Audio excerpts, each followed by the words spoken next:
Empire.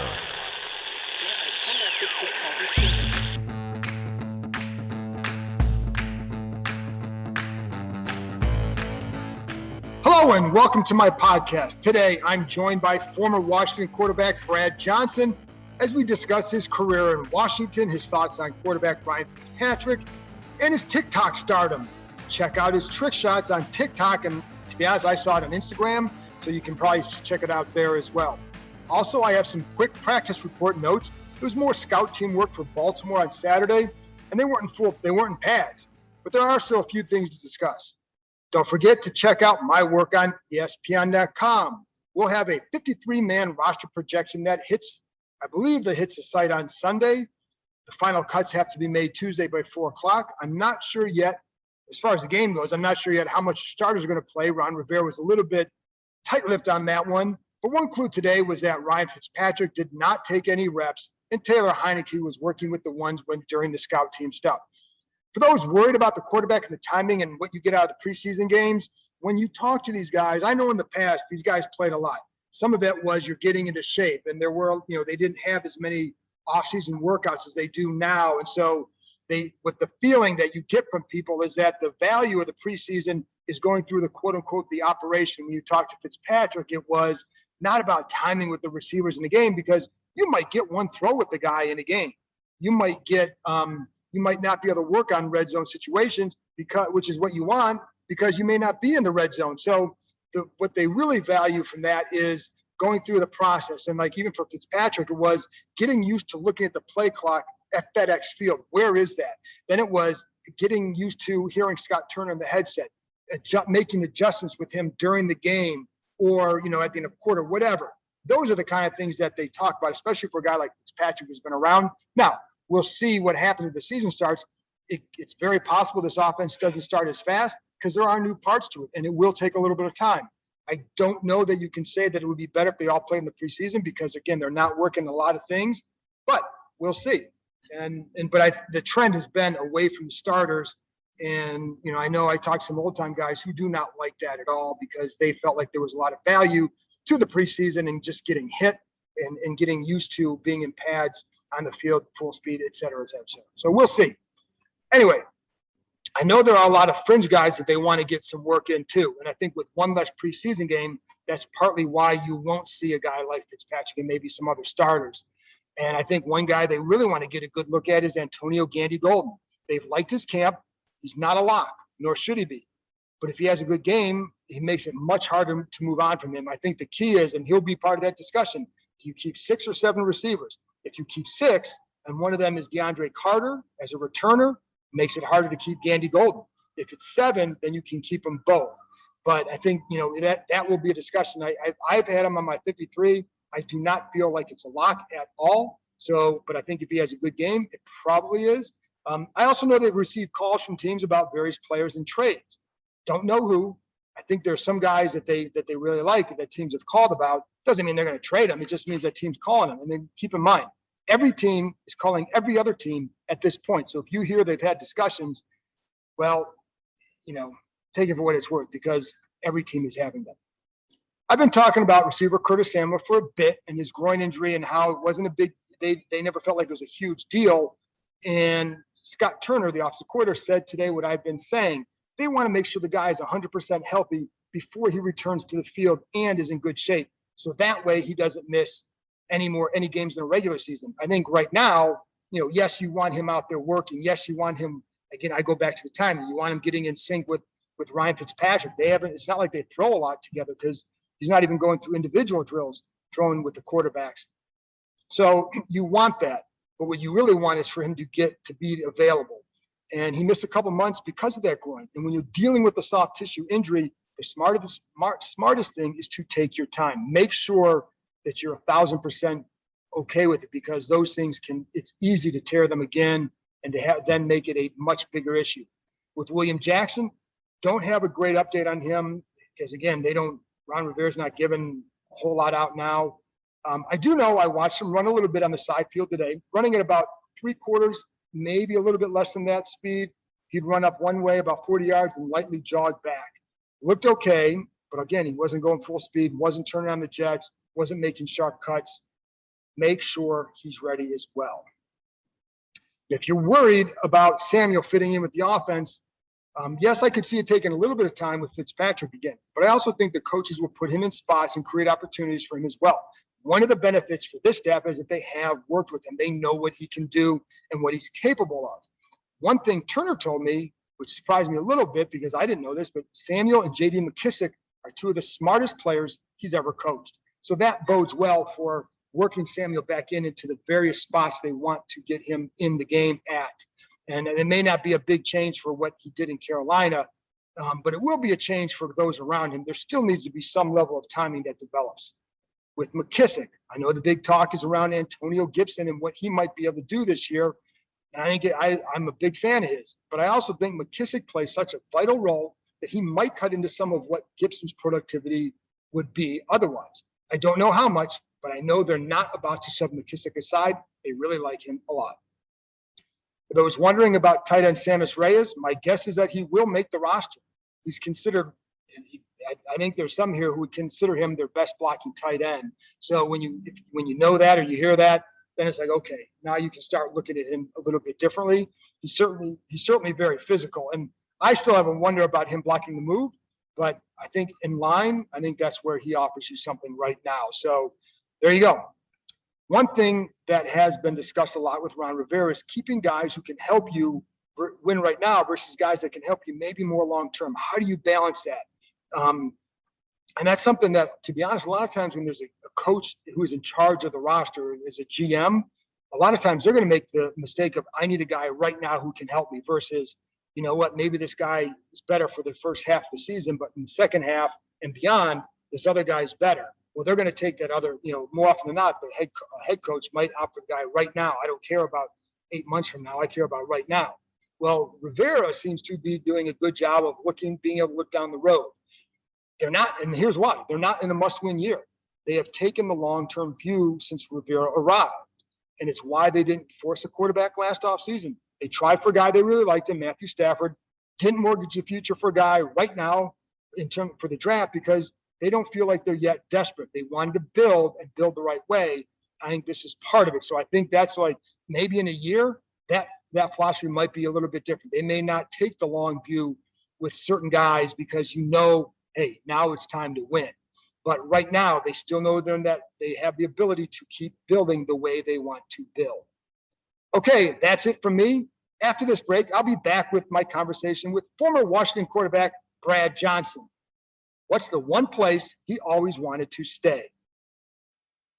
This episode is brought to you by Disney+. Disney+, Hulu, ESPN Plus. Stream all your favorites with the Disney Bundle. Disney+ has Loki and Luca. On Hulu, watch originals like American Horror Story and 9 Perfect Strangers. And ESPN Plus has every match of Spain's thrilling La Liga. Get the Disney Bundle today for only $13.99. Includes Hulu ad-supported plan. Access content from each service separately. Terms apply. See thedisneybundle.com for details. Hey, folks. Would you like free tickets for the preseason game against the Baltimore Ravens? Well, you're in luck because our sponsor, Prosper Insurance, is giving a ticket to anyone who gets a home and auto quote with them. You don't even have to buy a policy to get the free ticket, although the savings will absolutely make you want to switch today. Finding the right insurance can be a pain, but Prosper makes the process easy, all while providing great service and advice. Their licensed advisors shop the market with top companies like Allstate, Nationwide, Progressive, Travelers, and more to find you the perfect coverage at a great rate, which is just a few of the many reasons why Prosper has over 1,000 five-star reviews on Google. You have nothing to lose. Simply visit prosper.insurance/Keim to get your quote and a free ticket to the Baltimore preseason game on August 28th. That's prosper.insurance/Keim, Keim, no.com. Get ready to feel good about your insurance. Welcome back. Now here's my conversation with former Washington quarterback Brad Johnson. Guess what? His son might be the starting quarterback for LSU. And now I'm joined by Brad Johnson, who had one of the best years by a quarterback in the time that I've covered this organization. Went on to win a Super Bowl, a lot of success. And Brad, now you're watching your son play at LSU. What's that like? Max, he's heading into a second year at LSU. Last year, he got to play in some games as a backup, and then started the last two games against Florida in the Swamp. They won. They were 23.5-point underdogs. Yeah, they beat Ole Miss in a shootout, and I've coached him pretty much out of the womb. Coached all his middle school teams and high school teams, and then now I'm a dad sitting in the stands eating popcorn. I got no control of the game and just kind of going to be there as a support for him. And it's pretty wild. He wears the number 14. He's a lefty. There you go. So I don't know how all that happened, but it's pretty fun just to watch my son now. And you're coaching quarterbacks too in high school, aren't you? Right. We're at Coney County High School in Athens, Georgia. Went to the state championship last 2 years in a row. We lost in 2 heartbreak games and didn't quite get it done, you know what I mean? But I have fun coaching. Sometimes I'm the water boy and equipment guy and all those kind of things too, kind of know my role. It's high school football, so I just kind of enjoy that. You know, it's funny because a lot of guys end up coaching high school ball. They want to coach, but they don't necessarily want to coach in the NFL and put up with the lifestyle that the NFL requires. Did you ever think about coaching beyond that, or do you just say, this is the level I want to be at? When I got done, I'd been 17 years in the NFL. My kids were like 4 and 6 years old at that time, Max and Jake, and we live in Athens, Georgia. I really just want to be with my kids, to be honest with you. Coached all the youth football team. One year I had 5 different basketball teams and 2 different football teams in the same year. So I was just living in gyms, ball fields, and those kind of things. And now just a volunteer coach at the high school. But I did not want to get into TV. I didn't want to travel every weekend and feel the pressure of commentating on games. And then I really didn't want to get into coaching and worry about getting fired. I really just want to coach my kids and enjoy my family life. And then become a TikTok star. That's right. That's right. I've had a lot of fun with I call it's Big Bad Brad 14, do a lot of trick shots and kind of put them out there for everybody to enjoy. It gets me a lot of exercise though. So I have fun doing it and just kind of kill some time too. Well, what's the story behind these trick shots? Because I mean, they're not easy. Right. I played basketball growing up in North Carolina. I was a 3A player of the year in North Carolina. Played 2 years in college, and I can put together somehow. I just had fun doing these things. Growing up, all I did was skills and drills and try to kill. I mean, I just wanted to. I mean, it was all about. I would never do a hook shot or never try a trick shot. It was all about trying to win a game. Things that would happen in a game. Now I just try to get some exercise with it, and it may be a spin off my finger, it may be over the backboard, it may be trying to throw a football full court length, but usually it's like a 3 or 4 shot sequence kind of thing. It's never just a one shot deal edited. So I have fun doing it and see if I can actually do it. I've done 6 or 7 of them I haven't been able to accomplish. And I walk off. Actually, I did one today. I was out there for about 2 hours, and I left in a pure sweat, but I'm close. So close, but it's a lot of pressure on that last shot to hit it. If you don't make it, then you got to go back to the drawing board. Well, you had the first one I saw was, I think you spun it and shot it, and then you threw the football down too. Yeah. There usually will be a 3 or 4 shot sequence, whatever the order is. I like to kind of finish it off with a football, throw the length of the court and try to make it into the bucket. And how hard is that? It's pressure. I mean, I kind of lick my fingers and try to make it, but I have fun with it, and it just kind of it keeps me busy and keep me active. But it's not just easy. It's going to be something that if you're going to go out there and try it, you're going to either have to be lucky or be really, really good at it. Do you get a kick out of it? Because you won a Super Bowl, you played quarterback in the NFL for a long time, and now you have people knowing you as a TikTok guy. It really is funny. We were at the Hall of Fame this past weekend. I was up here with John Lynch and Tampa Bay Bucks, and everywhere I walked, he's like, "Man, there you are. There's the TikTok guy. There's the TikTok guy, man." You know, and I always say, "Which one's your favorite one?" You know, so it's kind of gone around. I put it on Twitter and Instagram and all that kind of stuff, and I think people kind of getting to kind of see some stuff. I'm 50. I'm turning 53 next month, so trying to stay active, but it's kind of neat to kind of show off some of those skills. So you played till you were 40. Washington has a quarterback now, Ryan Fitzpatrick, who's 38 years old and is having, I wouldn't say a career similar to yours because yours was different, but there's a journey where you're progressing as you get older. How much have you been able to watch him, and what have you thought about the journey that he's been on? Yeah, I actually played against Ryan when he was in St. Louis, his first year. When I was in Minnesota, played against him. I've had a couple of people that have played with him. especially when he was younger, way more athletic than you would think. Right. Very, very strong arm, very deceptive speed-wise, and just athleticism kind of thing. His career, he's put up, it's amazing. Like, you think of a guy like Steve DeBerg, played a long time, threw for a lot of yards, and played with some other great quarterbacks. Ryan's kind of similar kind of career in a similar way, in a weird way, but been on a bunch of different teams. He's played a bunch of football, extremely smart, won a bunch of games. And then, it's neat that he gets another opportunity to be a starter again, So he's earned that right. He's won some big games, and his biggest thing is be able to, can he lead a team the whole season? Right. And can you win playoff games? That's where you earn your money as a quarterback. You got to win playoff games. And he has that talent. And I'm sure he's grateful to get another opportunity. How hard is it, though, to compete when you keep getting to that stage to feel like, because he says that he feels like he's playing his best ball of his career. How hard is it to be at that age and to be able to say that? Because it's, it's not easy. Right. I do think with the off-season programs that they've done, guys can kind of get themselves in shape. Okay. To be honest with you, you're not wearing and tearing in March and April. You can kind of get yourself ready throughout the course of the season to be ready for. Even training camps aren't as hard as they used to be. You know what I mean? They're really not for long 5-week two-a-days. I mean, so you can be in shape and be ready for it, not be worn down. Okay.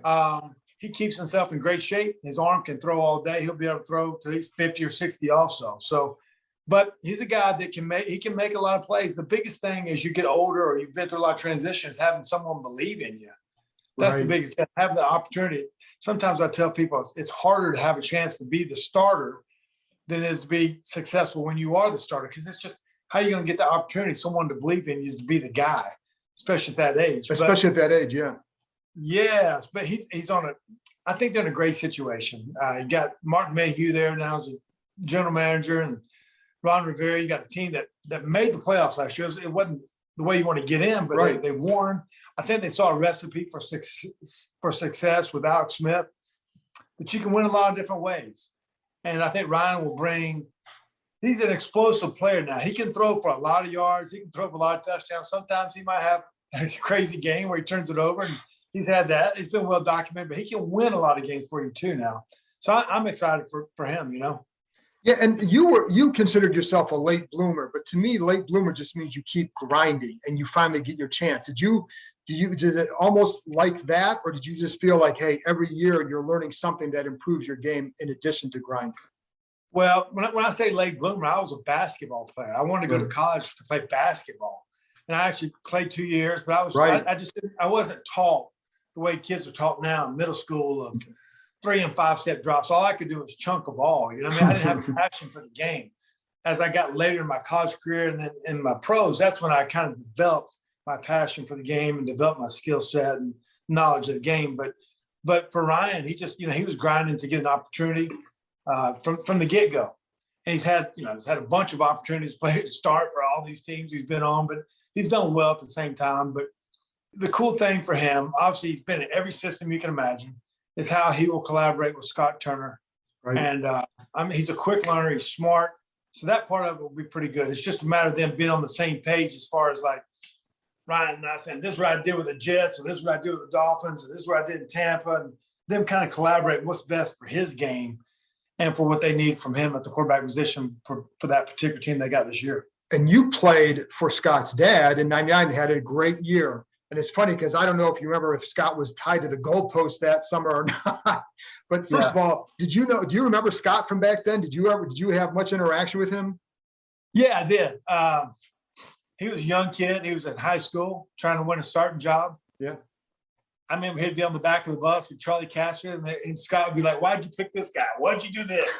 And in those conversations, like, he loved football. You knew he was going to be a coach. He had deep conversations with, what are we doing on this particular play? And, obviously got great knowledge from his dad. And, you knew he was going to be a successful coach at an early age. That was in his destiny. So did you like that style? Because I know that things evolved. What they ran in '99 and 2000 is going to be evolved in 2021. But there's a shell to that offense. Did you like playing in that offense? I love playing North system. I think it fit me great. I feel like I'm a play action kind of guy. I was one of the last quarterbacks to ever take every snap of the season in 2003 underneath center. So I feel like I was a better guy underneath center than shotgun was kind of coming into play late in my career. I don't know if that was my comfort level, but I felt like I was a great play action guy. North system would let you. We had some great runners, Stephen Davis and Skip Hicks, and so I felt like that was my game. Heavy run dose, take a lot of shots, hit the check downs when you needed them, and so I felt it was a great fit. The game has evolved. The game has changed, completely different from then. Didn't know what RPO was. Right. At that time, we were just running the play that was called. Then you get into full field reads, then you get into audibles and kill packages, check packages, and then being able to audible out of that also. So the game is, it's changed quite a bit. Sure, and but there, like I said, there's a shell of that system, and it did allow you to attack downfield. And I think Ryan seems to like that aspect of this offense as well. Ryan's got an arm. He likes to take chances. He likes to sling it. You do have to change the field. You do have to change the field. You always want to think you want to win the game by passing it, especially early, get the lead, and then be able to run the clock out in the second half, be able to pound the rock, and then kind of pick and choose when you want to throw it, those kind of things. So I think Ryan's with their defense, they're going to be in just about every game. Right. You really feel like they are. And I feel like his play honestly, it kind of reminds me of when Rex Grossman was with Chicago Bears. Rex, they went to the Super Bowl. They had a tremendous defense, and Rex was the kind of quarterback that would take a lot of chances. And if he made some mistakes or turned it over, it didn't kill the team because they could get a lot of stops. Right. So I feel like this might be a good fit for the way Ryan plays, the way Scott will play call it, and they got a chance to have, be a pretty good team. How much do you look back on that Super Bowl year, and what does that still mean to you? It's incredible. I mean, it validates that, when you come in the league, they say you're graded on, can you win a Super Bowl? And then not only can you get there, you got to win it. It's hard to get there. It's hard to win it when you're there too. And so I was on the right team. Right. Got hot at the right time. But I felt like there was 3 or 4 other teams I was on too that we were in the playoffs or whatever. We just didn't accomplish the goal of winning it. It's hard to win a game in the National Football League. It's hard to get to the playoffs. And then not only win 2, 3, and then maybe you have to win 4 games to win the whole thing. But, I felt like it validated my career that I could lead a team, be the best team in the world, be the best quarterback in the world for that moment. Led the NFC in passing that year. Probably didn't get a lot of notoriety or credit because of the defense that we had in Tampa. But if you look at the points that we scored and the way we scored and then the way we close games out, a lot of times you wouldn't get a lot of stats with the way Gruden called the plays in the second half because we'd have leads and then you kind of grind it out. So you might throw for 180 yards in the first half and throw for 30 in the second, just closing it out. So it was an awesome opportunity to say that you were a world champion and to put that in your resume. Did you think that 99 team could have done something like that? My first year? The first year in Washington, yeah. The year before when I got there, they had 63 sacks. Right.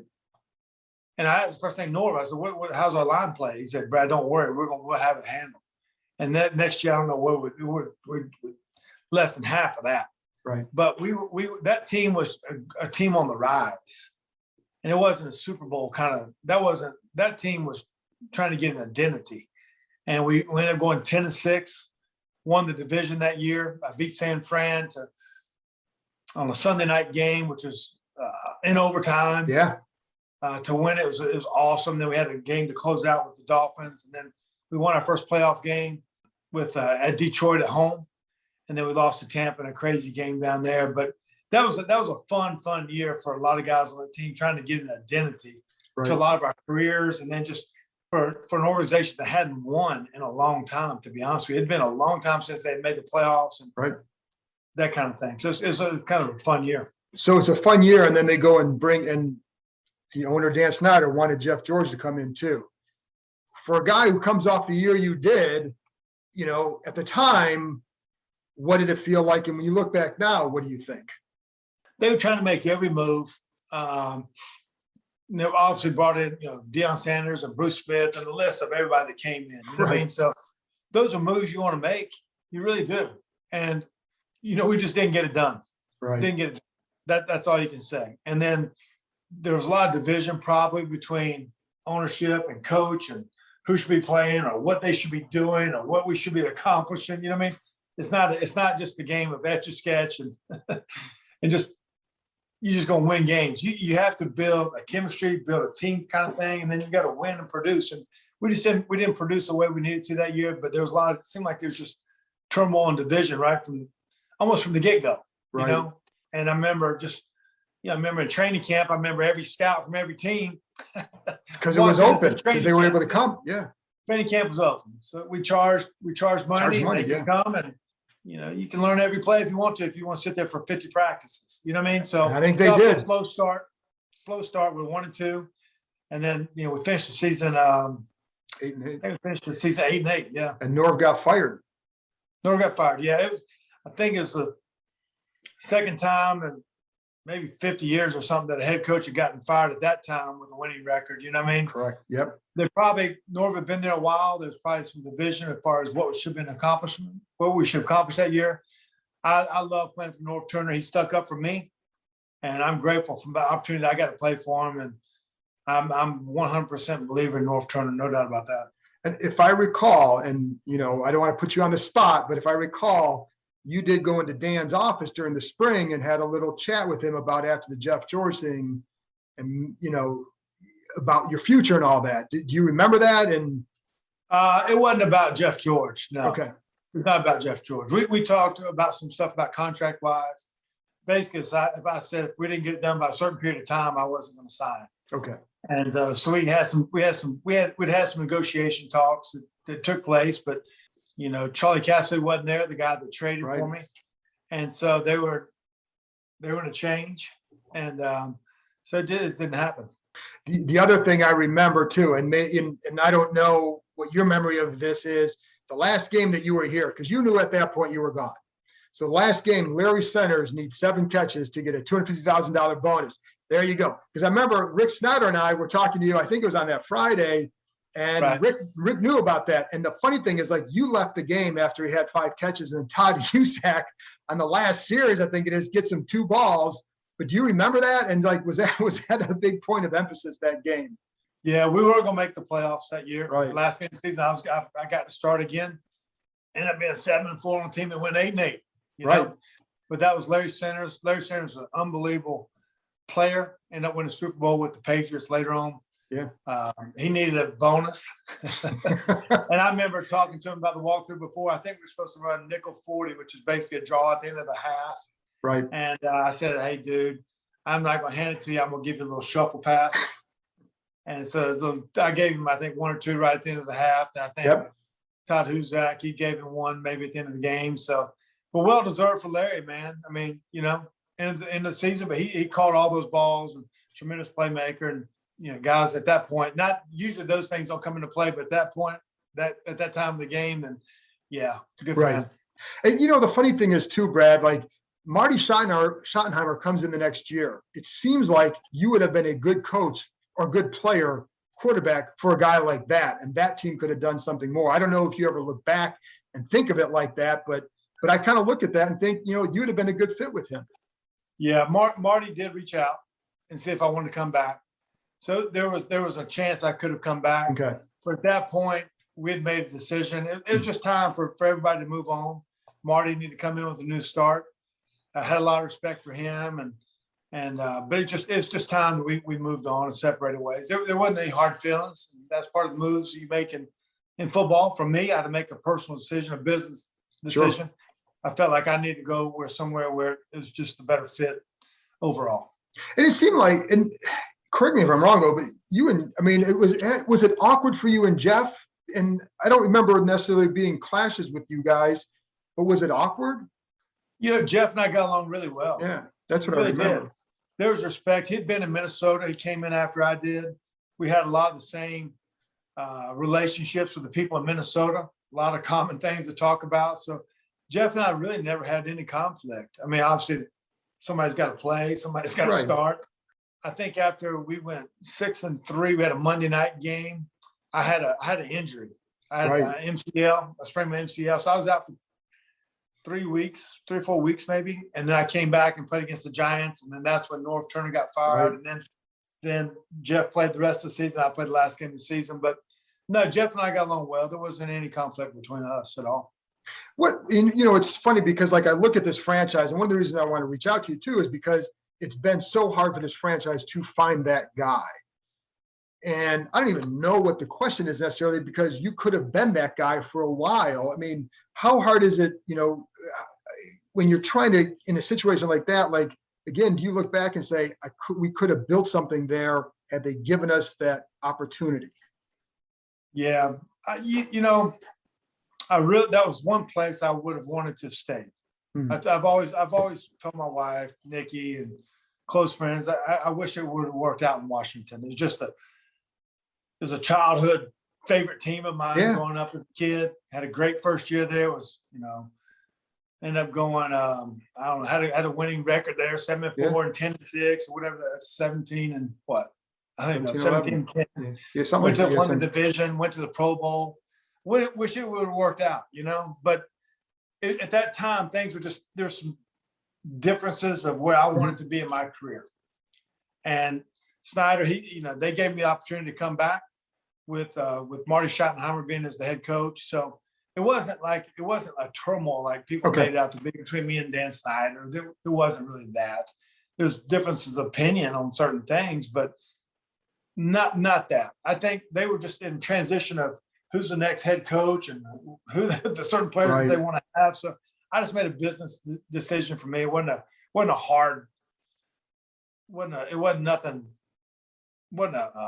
bad feeling. It was just time to move on. But it is funny how hard it is to find that guy, and how important it is to find that guy, because I'll be honest, like before you came to Washington, they had been looking for a guy. They had Heath, they had Gus, they had Trent for half a year as a starter. But I remember Norv basically like, if I can get that guy to operate this offense, watch. And you kind of like, okay. And then you come in and it's like, oh, wow, that's what it should look like. But it's hard to find that guy. And Troy had been playing there. That was what I was told going into that. I felt my style of play, like we talked about earlier, the play action style, to take the shots, find the checkdowns when you need them. I did feel like it was a great fit. We won the division. The next year, it's just kind of up and down, end up 7-4 as a starter. Sometimes you got to have a little patience. Right. Too. It's not just all on the quarterback. It's not just all on the line. It's not all on the defense. Like, it's a team game. It really is. And things were, Charlie Cassidy is the one that made the trade for me. He wasn't there. Then you fired Norv. And it was just in transition. So it didn't work out. It was unfortunate. I wish it would have worked out and I could have played a 10-year career there. It's where I wanted to be. But at the end of the day, we all went on our separate ways. We all had successful careers. Yeah. It's hard, for Washington. They have drafted, I think, 3 guys early, maybe Patrick Ramsey and Robert Griffith and Kirk Cousins, and then Dwayne Haskins last year. But, you got to be patient with those guys. You do, and there's got to be a plan for them. Right. And then you hope it's, you get into a deal with Kirk Cousins and it's a contract deal. Right. There's an injury deal with Robert Griffith. Like, every situation is different. So I feel like intentional. They've made some good moves. But there's been a lot of movement with either general managers or coaches or players, or like just having the right fit, just taking their time. So I honestly feel they have a chance to grow right now. Obviously, Ryan Fitzpatrick, he's older, but then I do feel like they got the right general manager right and the right head coach right. So I hope it works out well for them. Last thing, Brad, and I appreciate your time. And I always enjoy talking to you. So this is fun for me. But how is your health? I mean, you played a long time. I know that you had some knee issues back in the day. How is your health? Health-wise, I'm making my TikToks. So I'm staying healthy. I'm moving around. I can play golf. I can do those things. But I will need 2 knee replacements. No doubt about that. Probably sooner rather than later. I grinded hard on the field and workouts, playing every sport you could do, whatever I had to do to be there. But I will do 2 knee replacements. But other than that, I'm pretty healthy. Are you still in your early risers basketball league? Well, I'm not doing that. We actually practice our high school teams at 6 a.m. every day.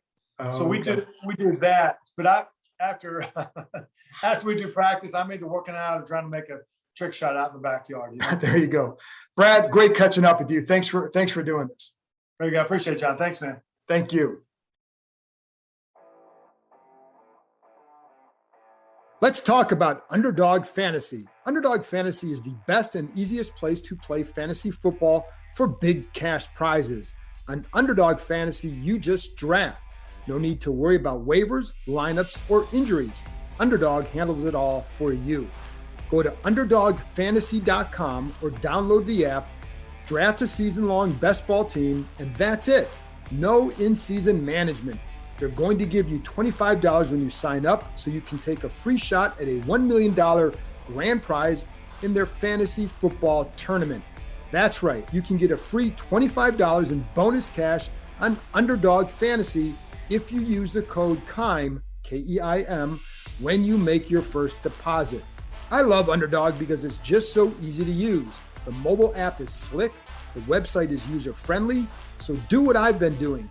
Go to UnderdogFantasy.com, join a league, draft a team, and that's it. You're good for the season. Remember, go to UnderdogFantasy.com, the App Store, or the Google Play Store, sign up with the code Keim, K-E-I-M, and get a free $25 in bonus cash.